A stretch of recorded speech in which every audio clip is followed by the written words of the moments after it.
அலைக்கும். இன்றைக்கி வந்து ஒரு பாயாசம் செய்ய போகிறோம். அது எப்படி வாங்க வீடியோக்குள்ளே போய் பார்க்கலாம். இதுக்கு மேலே கொஞ்சம் நெய்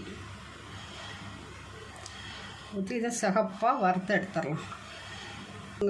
நல்லா சிகப்பாக வறுத்தாச்சு. இந்த சேமியா வந்து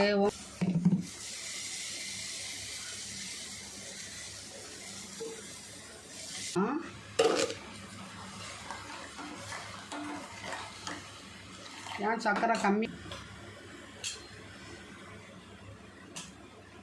நல்லா கொதிக்குது பாருங்கள். இப்போ நல்லா ஈஸிங்க செய்கிறதுக்கு.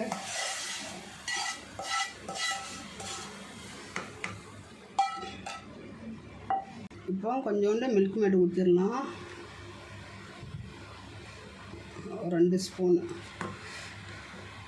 இது நல்ல டேஸ்ட்டாகவும் மணமாகவும் வாசனையாகவும் இருக்கும். அவ்வளோதாங்க, சூப்பரான பாயாசம் 5 நிமிஷத்துலேயே ரெடிங்க. இப்போ அடுப்பை ஆஃப் பண்ண வேண்டியதாங்க.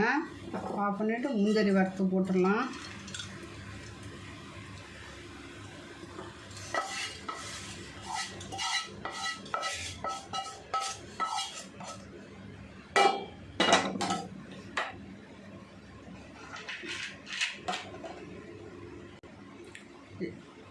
ஏலக்காய் தூள் போட்டுடலாம். எப்படின்னா பால் நான் ஃபஸ்ட்டு நல்லா காய்ச்சிட்டேங்க. காய்ச்சி நல்லா வற்ற வச்சுட்டேன்.